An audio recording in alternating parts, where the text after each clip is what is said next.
Dava tidak bisa berkata-kata, hatinya seketika tersentuh ketika mendengar semua penuturan dari kakak iparnya tersebut. Meskipun ia benci, kalah mengingat perlakuan kakak iparnya pada Zia, tapi ia juga tidak tega membiarkan kakaknya menderita. Untuk seorang wanita hamil sangatlah menyedihkan jika harus tidur di dalam mobil. Apalagi Ren mengatakan kalau Zia tidak mau diminta untuk masuk ke dalam rumah. Sang kakak rela menemani sang suami di dalam mobil semalaman. Yang membuatnya tak percaya adalah kenapa Zia bisa sangat mencintai laki-laki itu. Sepertinya ia harus bertanya langsung pada sang kakak. Berdirilah, tidak usah bersimpu, aku akan menghubungi kakakku sekarang juga untuk memastikan apa yang kamu katakan itu benar atau tidak. Ren gembira sebelum Dava menghubungi keluarganya. Ren mendahului menghubungi sang istri via video call, dan ketika tersambung ia langsung mengatakan pada istrinya untuk menjelaskan semua sejelas-jelasnya pada adiknya. Sayang, ya ampun sayang, kenapa kamu menghubungiku duluan? Gimana kalau aku sedang bersama ayah dan ibu?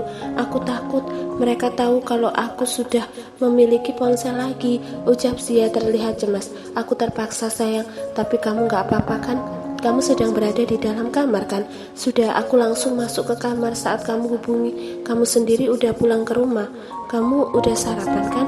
Ren tersenyum, ia bahkan melupakan sang adik ipar yang saat ini tercengang melihat kemesraannya pada sang istri. Sudah sayang, aku sekarang ada di Universitas Kusuma Bangsa. Ngapain di sana sayang? Aku menemui adik-adik kamu, sahut Ren lagi. Ucapan lelaki tampan itu membuat wajah Zia terlihat panik. Apa dia memukulmu lagi sayang? Kenapa kamu menemuinya? Harusnya kamu berdiskusi dulu denganku. Kamu jangan cemaskan, kita sudah membahasnya semalam. Aku gak apa-apa, adikmu tidak memukulku. Kamu sendiri sudah makan belum? Sudah, aku ingin ngobrol-ngobrol sama kamu. Hati Ren serasa terbang mendengar keinginan sang istri yang ingin berbincang dengannya. Nanti kita sambung lagi ya sayang. Sekarang adik kamu butuh konfirmasi darimu. Maksud kamu? Ceritakan semuanya. Apa yang terjadi di antara kita berdua tanpa ada yang ditutupi lagi. Tadi aku sudah menceritakan semuanya dari versiku, dan Dava ingin mendengarkan semuanya dari versi kamu. Jelaskan semua segamblang-gamblangnya supaya adik kamu bisa membantu kita meluluhkan hati ayah dan ibu. Mendengar dan melihat adegan serta percakapan romantis Ren dan Zia sungguh membuat Dava merinding. Terlihat jelas sorot cinta memancar di mata keduanya, di mana keduanya terlihat saling mengkhawatirkan keadaan masing-masing. Rasa cinta itu bisa dirasakan oleh Dava. Bertambah yakinlah ia kalau apa yang dikatakan Ren tadi benar adanya. Halo Zia, Dav, tolong dengarkan semua yang akan aku ceritakan ya. Dava mulai menyimak semua perkataan sang kakak yang benar-benar sama persis dengan cerita Ren dalam versi yang sedikit berbeda, yaitu dari sudut pandang sang kakak yang menjadi korban pelecehan berujung jatuh cinta. Namun intinya sama, mereka berdua saling mencintai dan itu membiarkan sebuah rasa lega di hatinya. Sekarang kamu sudah mendengar semuanya, maka tolong bantu kakak ipar kamu, Dav. Berikan dia cara dan trik menggunakan otak cerdasmu itu agar dia bisa menaklukkan ayah dan ibu. Sejak tadi aku berusaha untuk menjelaskan keadaanku yang sedang hamil, keadaanku yang sudah begitu mencintai kakak ipar kamu, tapi sama sekali tidak digubris oleh ayah dan ibu. Mereka berdua selalu mengalihkan topik pembicaraan, membuatku gondok setengah mati. Apa kamu serius mencintai laki-laki ini? Tanya Dava memastikan. Panggil dia kakak, Dav, dia lebih tua darimu. Dava menghembuskan nafasnya pelan. Jujur, ia sedikit kaku dan canggung memanggil laki-laki itu dengan sebutan kakak. Iya, baiklah. Jawab dulu pertanyaanku tadi. Apa kamu serius bisa bahagia bersama kakak iparku ini? Zia tersenyum lebar. Aku sangat bahagia dan tak sabar ingin segera mengumumkan pada dunia kalau kami sudah menikah. Resepsi kami pun persiapannya sudah berjalan sekarang. Karena itulah kami harus segera meminta restu dari ibu dan ayah. Dava kembali menghela nafasnya. Iya baiklah, kakak ipar juga sudah menghadiahkan sesuatu yang besar padaku. Hadiah apa? dia menghadiahiku posisi sebagai dosen tetap di Universitas Kusuma Bangsa. Dava mulai menceritakan apa yang terjadi, dan itu membuat Zia terharu. Tuh kan, kamu lihat sendiri betapa besarnya cinta kakak ipar kamu itu padaku. Setelah ini dia pasti akan memberikan apa saja yang kamu inginkan. Ren langsung menimpali ucapan sang istri dari balik ponsel. Sayang, apapun akan aku berikan pada keluargamu, karena keluargamu juga adalah keluargaku. Aku bahkan sudah menyiapkan sebuah mobil sport berwarna silver di bawah sana untuk Dava sebagai hadiah karena berhasil menjadi dosen tetap di universitas ini. Hah? Apa? Baik Dava maupun Zia sama-sama terkejut. Mulut mereka sama-sama menganga, terutama Dava yang tidak lagi bisa menyembunyikan keterkejutannya. Sayang, mata Zia terlihat berkaca-kaca, tak mampu melanjutkan perkataannya karena terlampau haru. Jangan menangis sayang, kamu membuatku ingin menghambur ke sana.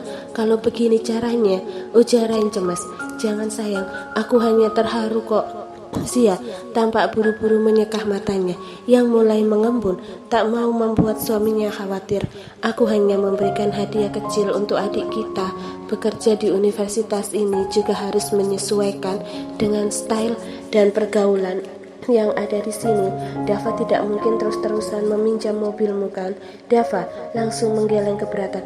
Tapi itu terlalu berlebihan kak. Ren menoleh pada sang adik ipar lalu tersenyum. Kamu itu harus memiliki sebuah mobil yang bagus karena orang-orang yang akan kamu ajar adalah orang kaya semua. Karena itu aku akan memfasilitasi semua kebutuhan kamu selama kamu mengajar, khususnya pakaian dan kelengkapannya sampai kamu menerima gaji pertama kamu nanti. Zia tak dapat menahan air matanya yang kali ini jatuh tak tertahankan. Sayang, makasih ya.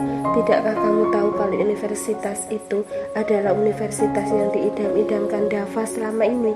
Aku tahu sayang, aku sudah menyelidikinya. Kamu jangan menangis lagi. Aku tidak mau kamu bersedih. Anak kita juga akan ikutan sedih nanti. Dava segera memberikan ponsel pada sang kakak ipar karena ia lama-lama geli melihat kucingnya. Sang kakak juga adik iparnya. Ia tiba-tiba merasa ngeri sendiri.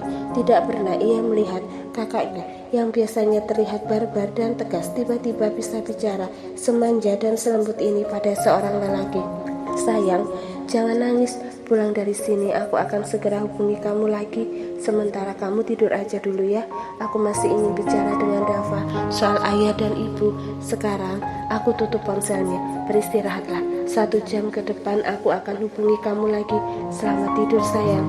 Ren melambaikan tangannya pada sang istri sebelum akhirnya menyudahi panggilan lalu kembali fokus pada sang adik ipar. Apa kakak serius telah membelikanku mobil sport hari ini?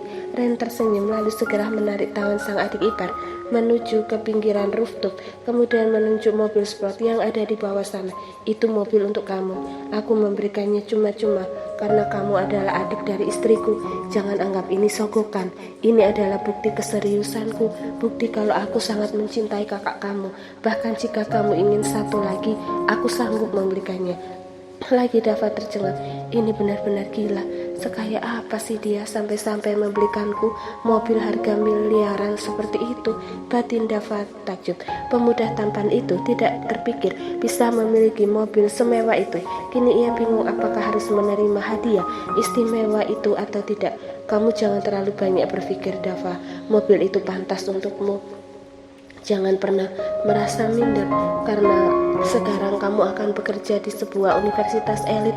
Mobil itu tidak ada artinya bagiku dibandingkan restu yang akan aku dapatkan darimu juga dari ayah dan ibu. Tapi itu terlalu berlebihan, ujar Dava lagi, masih sulit untuk menerima hadiah semahal itu. Tidak ada yang berlebihan untuk keluarga istriku. Aku sudah mengatakan padamu kan kalau aku sangat tergila-gila pada kakakmu. Bahkan aku akan gila beneran jika tidak mendapatkan istriku kembali. Jadi aku mohon bantulah aku, berikan aku jalan agar aku bisa memikat hati ayah dan ibu. Katakan padaku, hadiah apa yang harus aku berikan pada ayah agar aku bisa memikat hatinya. Dava menatap sang kakak ipar penuh rasa takjub.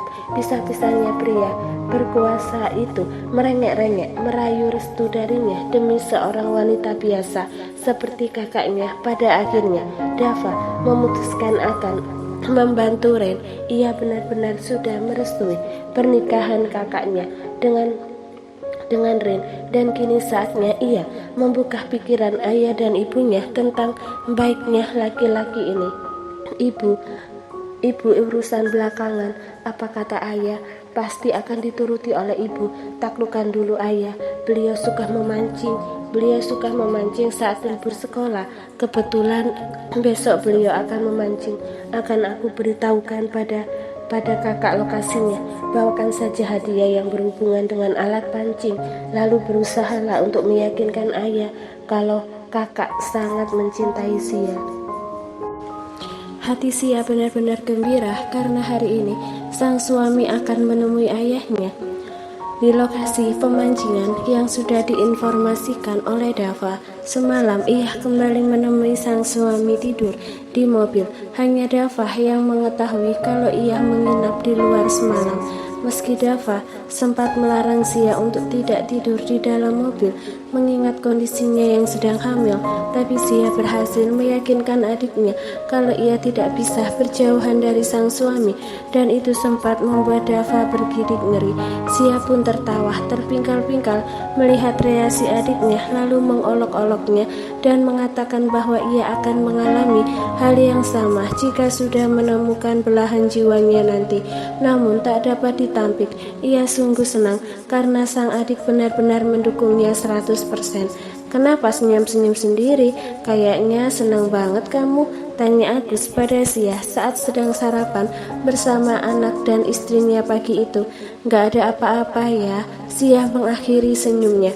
Apa ada hal yang membuat kamu bahagia? Timpal Rosa ingin tahu. Setelah mengetahui apa yang terjadi pada sang putri, sungguh perasaan Rosa benar-benar hancur. Ia terus-terusan menatap sang putri saat di meja makan, membayangkan betapa sedihnya dan perihnya putrinya ketika dipaksa oleh laki-laki itu. Rosa benar-benar benci pada laki-laki itu, walaupun belum pernah bertatap muka. Namun saat melihat sang putri yang tampak begitu semeringah hari ini, hati Rosa sedikit gembira. Gak ada bu, aku hanya senang bisa berkumpul dengan kalian lagi. Kila Sia menutupi rasa gembiranya. Rosa tersenyum lalu mewajang putrinya. Kami pun senang bisa serumah lagi dengan kamu nak. Kedepannya kamu tidak boleh menginap dimanapun karena ibu tidak akan mengizinkan kamu mengontrak ataupun menyewa rumah dimanapun lagi. Ibu tidak ingin kejadian buruk menimpa kamu lagi. Ibu tidak bisa melupakan kejadian yang kamu alami. Hati ibu sakit. Ibu membesarkan kamu sepenuh hati. Kenapa tiba-tiba ada seorang laki-laki yang benar-benar kejam melakukan ini padamu? Mungkin sampai mati ibu tidak akan bisa memaafkan dia. Sia berusaha menetralkan kebencian sang ibu pada suaminya. Sorot kesedihan berbaur kebencian jelas terpancar dari mata sang ibu, dan Sia tak mau itu tertanam semakin dalam di hati ibunya. Sudahlah bu, semua sudah terjadi. Agus buru-buru menepuk punggung sang istri. Iya bu, sudahlah, jangan terlalu bersedih lagi. Yang penting putri kita sudah berada bersama kita. Aku sendiri hingga saat ini masih bertanya-tanya tentang hubungan yang terjadi antara putrinya dan laki-laki jahat itu. Ia menunggu Sia menjelaskan semuanya, tapi sepertinya putrinya memang tidak memiliki kesempatan untuk melakukan itu. Itu karena sang istri selalu mendominasi dan mengalihkan pembicaraan ketika Sia mulai akan membuka mulutnya. Agus jadi penasaran, ingin bicara empat mata dengan laki-laki itu. Bukannya ia tidak tahu kalau semalam sang putri kembali menginap di dalam mobil bersama laki-laki itu. Apa ia temui saja pria itu lalu bicara dan menanyakan apa yang sebenarnya terjadi. Namun ada banyak hal juga yang dipikirkan oleh Agus sehingga ia tidak melabrak putrinya dan laki-laki itu. Selain melihat ada binar cinta di mata keduanya. Pria parubaya itu juga tidak berani melawan kekuasaan orang kaya seperti Rain. Yang ia takutkan adalah masa depan putri dan putranya akan terhambat jika bermasalah dengan seorang laki-laki yang memiliki kekuasaan, memiliki koneksi yang luas di dunia perbinisan seperti Rain. Karena itulah aku sangat berhati-hati. Siah menghela nafas lelah ketika melihat betapa sedihnya sang ibu. Semoga saja suaminya bisa meyakinkan sang ayah hari ini, lalu sang ayah bisa meyakinkan ibunya kalau semua yang terjadi itu merupakan takdir yang harus ia jalani, karena takdir pahit itu sudah berubah menjadi takdir yang sangat indah baginya. Dava, kamu mulai bekerja kan hari ini? Iya ya, aku nggak nyangka bisa lolos di sana. Aku bisa jadi dosen tetap di sana lewat bantuan seseorang. Kalau bukan karena dia, aku tidak akan mungkin bisa berada di sana, ucap Dava mulai sedikit memuji kakak iparnya. Mobil sport hadiah Rain kemarin sengaja tak dibawa oleh Dava ke rumah karena takut orang tuanya terkejut. Mobil itu masih terparkir di Universitas Kusuma Bangsa dan akan ia bawa pulang. Setelah Rain mendapatkan restu dari sang ayah, Dava akan ikut membantu meyakinkan ayah dan ibunya malam ini. Setelah sang kakak ipar menemui ayahnya sebentar lagi di lokasi pemancingan. Kenapa bisa begitu, Dav? Bukankah kamu cerdas? Agus tak mengerti. Cerdas saja tidak cukup tanpa koneksi ya. Orang yang membantuku ini benar-benar memiliki koneksi yang sangat besar karena dia dan mendiang papanya merupakan donatur tetap di universitas itu. Siapa dia? Agus penasaran. Nanti akan kuperkenalkan sama ayah dan ibu. Aku tak sempat menjelaskan siapa dia sekarang. Ayah kan mau mancing. Aku juga terburu-buru harus ke kampus hari ini karena hari ini adalah hari pertama aku bekerja dan aku akan diajak berkeliling kampus, juga diperkenalkan pada semua staf yang ada di sana, ujar Dava menunda untuk berterus terang karena Rain dulu yang harus memainkan perannya hari ini. Ya udah, kita berangkat sekarang aja. Antar ayah ke tempat biasa sebelum kamu pergi. Kamu gak bakal telat kan? Kalau antar ayah dulu? Enggak ya, sahut Dava. Agus mengangguk lalu pamit pada istri dan putrinya. Aku pergi memancing dulu mumpung libur. Jangan buka pintu jika kami belum kembali. Siapapun yang datang jangan dibukakan pintu, Bu. Baik ya, sahut Rosa. Siah dan sang ibu pun mengantar kepergian Dava dan juga Agus ke depan pintu. Kemudian menutup dan menguncinya. Aku kembali ke kamar dulu ya, Bu. Siah berpamitan pada sang ibu karena ia ingin buru-buru menghubungi suaminya. Iya, beristirahatlah, ucap Rosa. Siah buru-buru kembali ke kamarnya lalu segera menghubungi sang suami via video call seperti biasa. Sayang, ayah sudah berangkat. Bersiap-siaplah menyusul beliau. Semoga kamu berhasil merayu ayah, ujar Siah tersenyum pada sang suami yang tampak begitu tampan di layar ponselnya. Tenang aja sayang, aku yakin aku bisa memikat hati ayah. Doakan suamimu ini ya.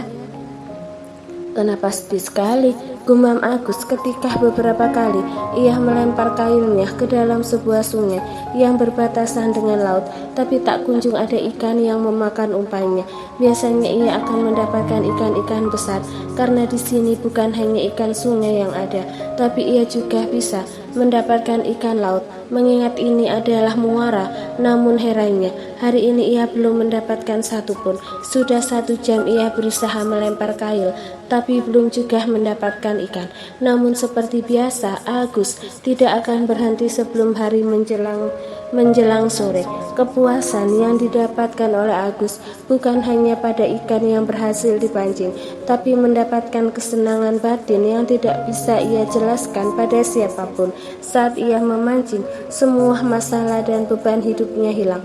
Andai sang anak memiliki hobi yang sama dengannya, tentu akan sangat menyenangkan. Sayangnya tidak ada satupun anggota keluarganya yang menyukai hobinya, hanya dirinya sendiri yang suka.